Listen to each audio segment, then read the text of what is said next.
Dad didn't even look me in the eyes when he pressed the tiny cardboard box into my hands. No gift wrap. No smile.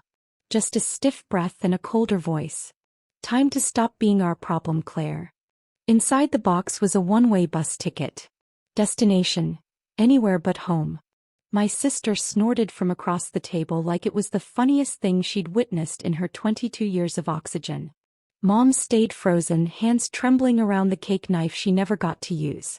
That was the moment, the exact second, my childhood burned to ash. I swallowed the ache, set the box down, and said nothing.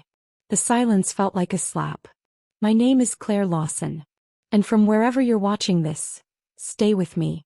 Because before I walked out that door, one question hit me harder than the ticket ever could. Have you ever been treated like a stranger in your own family? I stepped into the hallway, the birthday candles still flickering behind me. The door clicked shut with the quiet finality of a coffin lid. The cool night air wrapped around me like the world's cruelest birthday hug. They thought they were discarding me. They thought they were pushing out the girl who never contributed, the daughter who needed to grow up. But what they didn't know, what none of them even suspected, was that every night I spent in that tiny attic room, I wasn't scrolling, wasting time, or dreaming aimlessly. I was building code, building prototypes, building a company, all under a fake name, all in silence. And when my father shoved that one-way ticket into my life, he didn't realize he was sending me straight into the freedom I needed to unleash everything I'd built. As I walked down the driveway that night, the porch light flickered behind me, casting my shadow long across the pavement. A shadow they would one day kneel beneath. Because just 12 hours before my birthday dinner, I'd signed a deal that valued my startup at $40 million. But I didn't look back. Not once. Let them celebrate my absence. Let them laugh at the empty chair. Let them think they finally got rid of the burden. Because I had already become something they never imagined. A hidden billionaire in a thrift store jacket. And as I reached the bus stop, the streetlights humming overhead, a single thought pulsed through me. One day, they will regret ever handing me that ticket. The bus rattled down the highway like it was barely holding itself together, but honestly so was I. I pressed my forehead against the cold window and watched my hometown shrink into a smear of streetlights and bad memories. Funny how a place can love you and bruise you at the same time. Except mine only ever did the bruising. I checked my phone. One new message. Not from Dad. Not from Mom. Not from my laughing sister. It was from Ethan, my co-founder. 3 words. We got approved. My breath caught. Approved. As in, funding wired. As in, the investors accepted our valuation. As in, the company I built in secret from a basement window and a cracked laptop was now officially worth $40 million. But I didn't smile. Not yet. Because victory doesn't always feel like fireworks. It can feel like a bruise finally fading. The bus hissed to a stop halfway through the night. A small station with flickering bulbs, peeling paint, and a vending machine that looked older than God. I stepped off, hugging my backpack. It held everything I owned. Clothes. Dreams. And the letter I never sent, telling my parents everything. I sat on a metal bench, the cold biting through my jeans when the memory hit me. The birthday dinner. My dad's voice, dry, rehearsed. Claire, you're 21. You need to figure out your life. We can't keep carrying you. Carrying me? They never carried me. They barely noticed me unless I inconvenienced them. My sister's laugh echoed in my head like a cruel ringtone. Guess you're finally leaving, huh? She didn't know I was leaving by choice. I pulled out my phone again. Another message from Ethan. When can you get here? They want to meet the team tomorrow. Team. That word hit different. I had a team. I had a company. I had a future that wasn't controlled by people who thought a one-way ticket was some kind of life lesson instead of a final shove. I texted back. On my way. A gust of cold air swept through the empty station, blowing dust across the floor tiles. I held my backpack a little tighter, feeling something I hadn't felt in years. Control. Real control. As the next bus pulled in, headlights slicing the dark, I realized something. My family thought they were kicking me out. But all they did was open the door. The doors hissed open. Warm air spilled out. stepped forward, and left the last shard of my old life behind on that metal bench. In that moment, I wasn't the forgotten middle daughter. I wasn't the quiet girl at dinner tables. I wasn't the burden they wanted gone. I was the woman who would build her own home. Brick by brick. Dollar by dollar. Line of code by line of code. And one day when they came knocking, I wouldn't answer the door.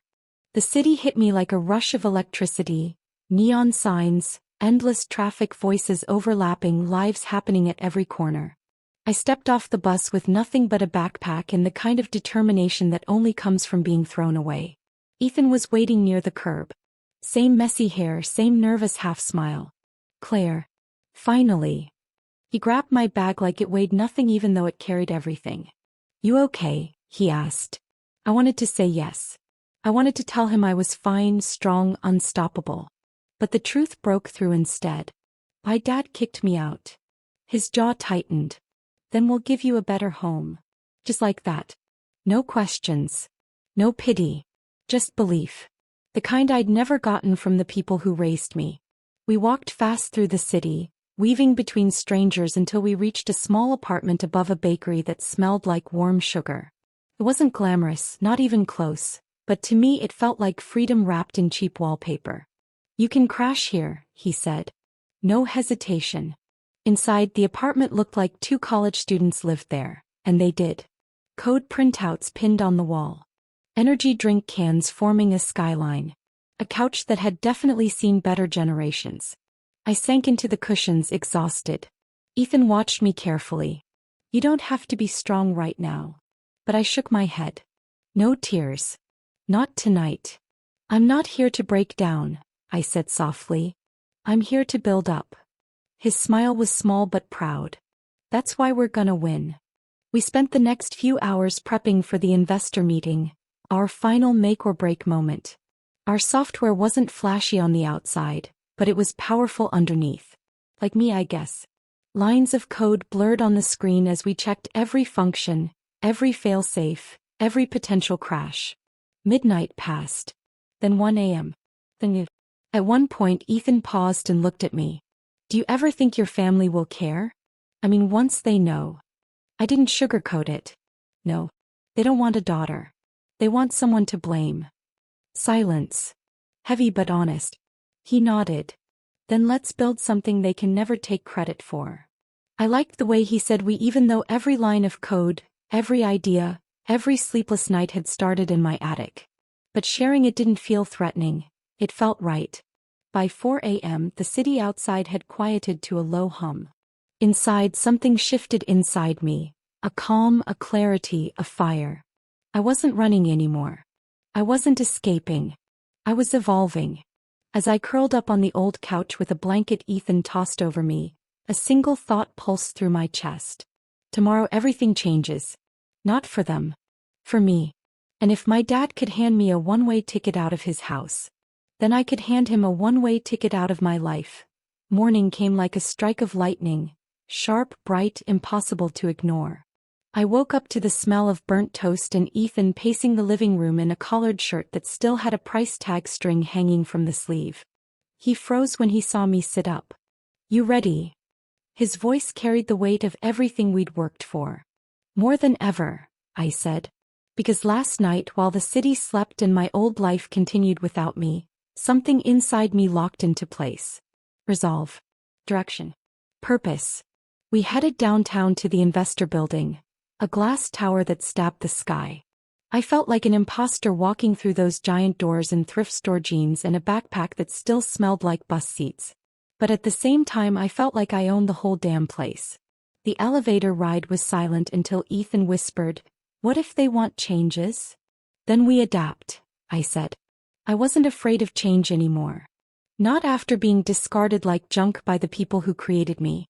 The conference room was massive. Long polished table, leather chairs, a skyline view that made the city look small. The investors filed in one by one with the kind of confidence that comes from having more money than patience. The oldest one, a man with silver-framed glasses, leaned forward. "Claire Lawson," he said.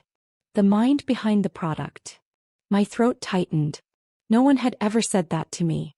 At home I was the burden, the quiet one, the kid who didn't contribute. But here, I was the mind. The mind. I clicked the first slide. Everything went quiet. Then I spoke. I didn't talk like a scared 21-year-old who got kicked out last night. I talked like a woman who built something powerful in secret. Like someone who knew her worth even when no one else did. Like someone who'd been forged in silence and sharpened by rejection. The investors nodded.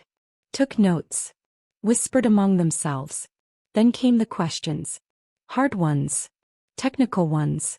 But I answered every single one with a steady voice. The truth is, when you've survived a home that treated you like a ghost, a room full of rich men asking questions feels like nothing. After an hour, the silver glasses investor closed his notebook. We'll call you this afternoon. Outside, Ethan exhaled so hard it fogged the glass door. You killed it, he said. I shrugged, but my heart was racing. I've been underestimated my whole life. Today wasn't going to be another one. We walked through the city, letting the adrenaline wear off. A bakery window reflected us. Two exhausted, hopeful young founders who had no safety nets and no families backing them. Just each other. And the company. Back at the apartment, my phone buzzed. Unknown number. I answered, breath caught in my throat. Claire Lawson. Yes. This is the board. A beat of silence so thick it felt like it split the air. Congratulations. The investment is approved. Welcome to your new future. I didn't cry. But something inside me cracked open. Something bright, something fierce. While my parents were probably eating breakfast in the same kitchen where they'd handed me a one-way ticket, I was being handed a legacy. And in that moment I knew. They had pushed me out of their home. But I was about to build an empire they would never step foot in. The days that followed felt unreal, like I was living someone else's life. Contracts. Calls. Meetings. Numbers that didn't feel real. $2 million, $5 million, $12 million. Our valuation growing like wildfire.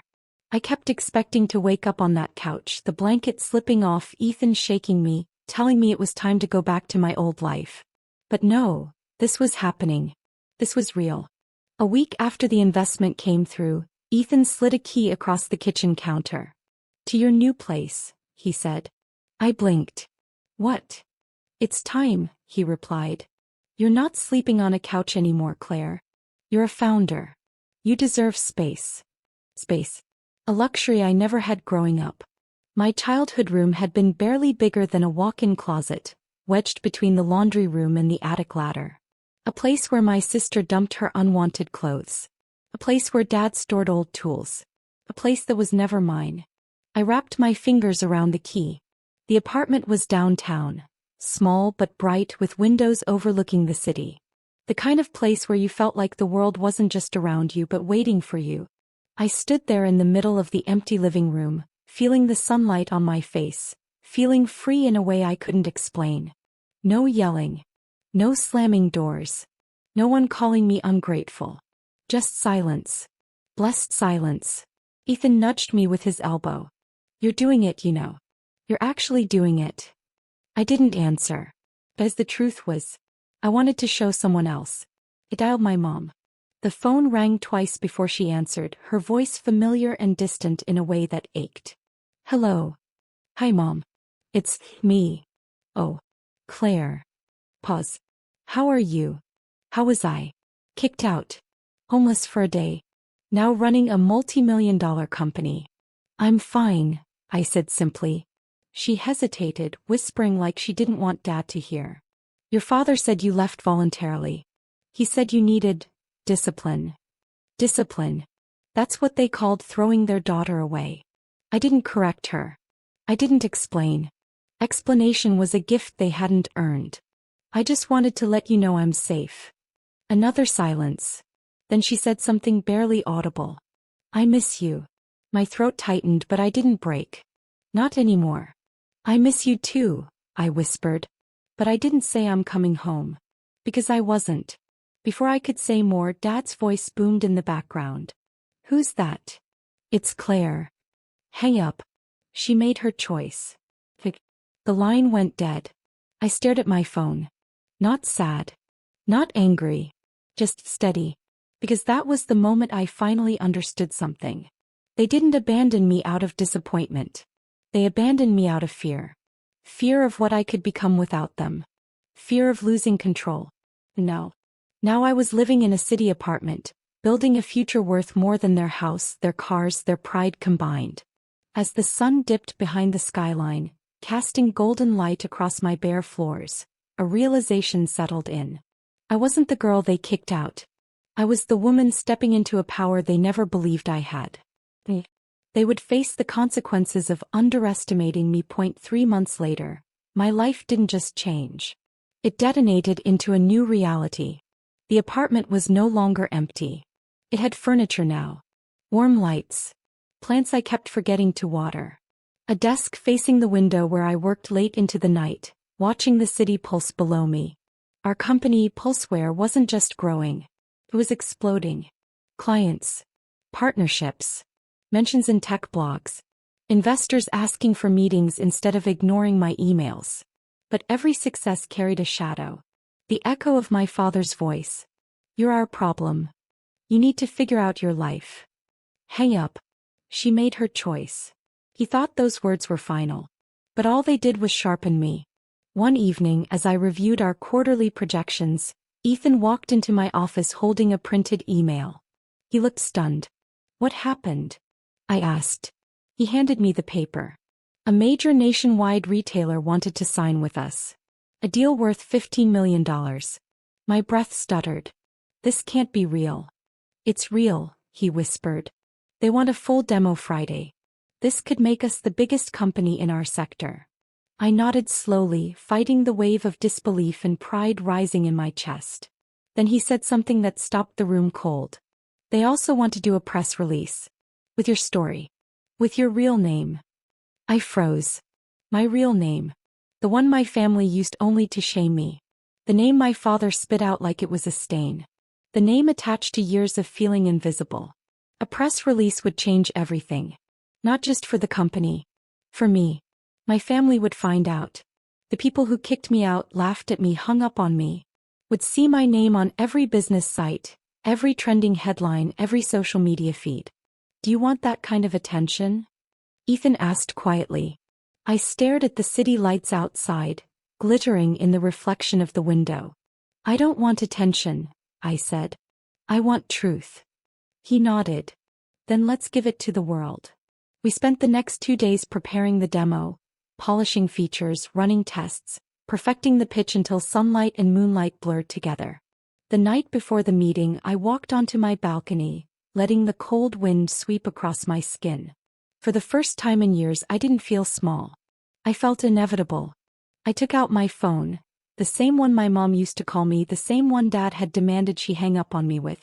I typed a message I never thought I'd send. Mom, I'll be on the news tomorrow. Don't let him turn it off. I didn't wait for a reply. I didn't need one. This wasn't for reconciliation. This wasn't for validation.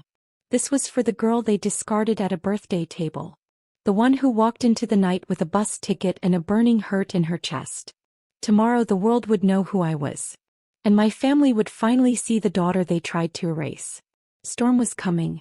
Not chaotic. Not destructive. But undeniable. And I was the lightning. The next morning felt like stepping onto a stage I'd spent my whole life building. Except this time I wasn't performing for approval. I was revealing the truth. Ethan and I arrived at the headquarters of the retail giant just after sunrise.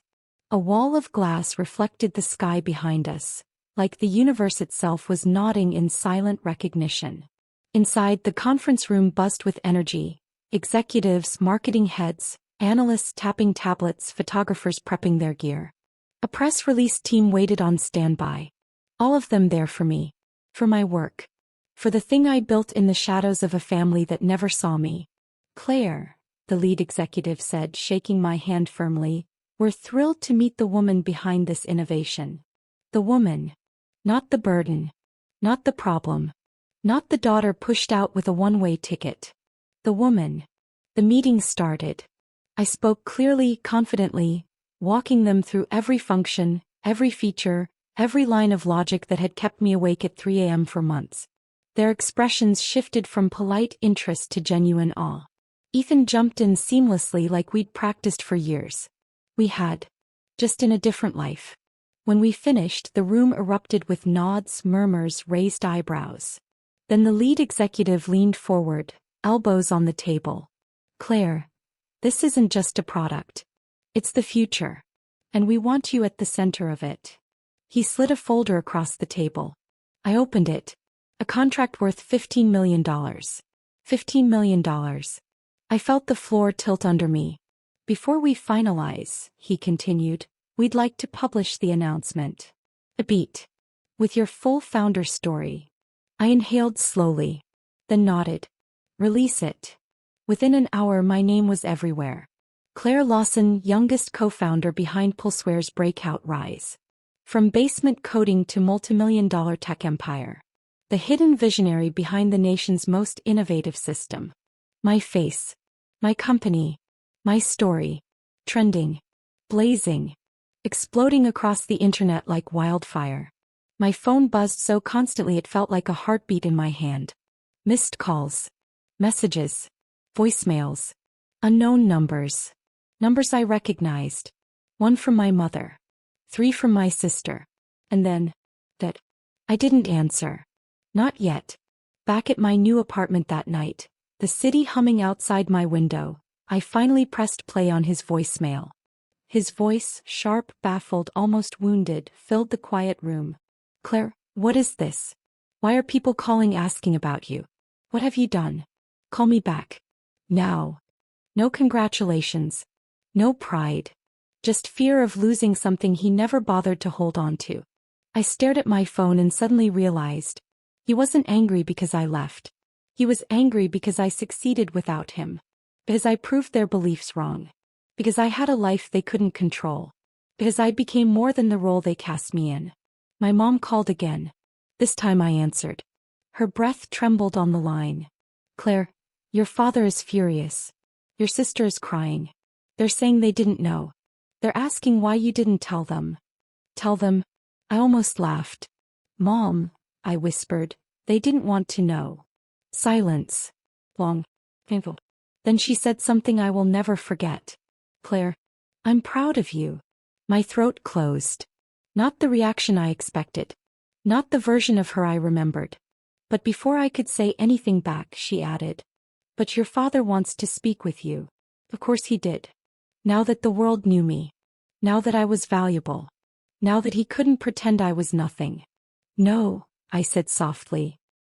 He lost that right the night he handed me that ticket. I hung up. The city lights blurred through my tears. Not of sadness but of clarity. Tomorrow they would want more. Pain. Validation through my success. But tomorrow, they would learn what it feels like to be shut out. The morning after the press storm, I woke up to the kind of sunlight that feels like a spotlight, warm, sharp, revealing everything it touches. My phone lit up again and again, vibrating across the nightstand like it was trying to crawl away. 30 missed calls. 9 voicemails. 5 texts from my sister. 3 from Dad. But I didn't touch a single one. I brewed coffee in silence, watching the steam swirl upward like the last pieces of the girl I used to be. I had no intention of letting the past pull me back. Not today. Not ever again. Around noon there was a knock on my door. A heavy one. A familiar one. A knock that came from a man who always demanded an answer. I didn't move at first. I just listened. Then a voice with too much authority and too little love seeped through the door. Claire. Open up. We need to talk. My father. I set my mug down calmly, walked to the door and opened it. There he stood, arms crossed, jaw tight, anger and confusion swirling in his eyes. My mother hovered behind him, wringing her hands. My sister lingered farther back, looking like she'd been dragged here. Dad didn't wait a second. What the hell is all this? He snapped. Why didn't you tell us? Why are you making us look stupid publicly? I stared at him. Not scared. Not small. Just done. Because you didn't care when I had nothing, I said. You only care now that I have something. He scoffed. I gave you that ticket to push you to grow up. And now you're twisting it into some dramatic story. No, I said softly. You gave me that ticket because you wanted me gone. And I grew up because of it, not because of you. He opened his mouth again, but I raised a hand. That I didn't come to the world for your approval. And I didn't succeed for you. Everything I built in spite of how you treated me. My mother stepped forward, voice cracking. Claire, we're proud of you. Truly. We just wish we had known. I met her eyes, and for a second the ache of wanting my mother back flared. But it faded as quickly as it rose. You would have tried to stop me, I whispered. Or worse, you would have claimed credit. Dad's jaw clenched. You're being dramatic. No, I said. I'm being honest. Then I stepped out of the doorway, letting the light behind me frame the distance between who I was and who I had become. This apartment, I said, is mine. My company is mine. My success is mine. And the life I'm building? It doesn't include people who only show up when there's something to take. My sister crossed her arms. So what? You're just cutting us off. I looked at her, the same girl who laughed when Dad handed me the ticket. The same girl who mocked me at every chance. Yes, I said simply. Dad exploded. We're your family. I shook my head slowly. No. Family doesn't throw you onto a bus and call it discipline. Family doesn't hang up on you when you need them. Family doesn't come knocking only when you're worth millions. He froze, as if realizing for the first time that his control over me had shattered. I stepped back into my apartment and placed my hand on the door. I don't hate you, I said. I just don't owe you anything anymore. His face twisted, anger, disbelief, maybe even the faintest regret, but none of it mattered. Not anymore. I closed the door gently. Not slammed. Not dramatic. Just final. Inside, the quiet felt like victory. I walked to my desk, sat down, and opened my laptop. Emails. Opportunities. Messages from people who saw me for who I truly was. A builder. A visionary. A woman who rose alone and didn't break. As I typed, something in my chest settled. A soft, steady peace. Not the peace of forgiveness, but the peace of freedom. And in that moment I knew. They handed me a one-way ticket out of their home. And I took it straight into the life I was always meant to live.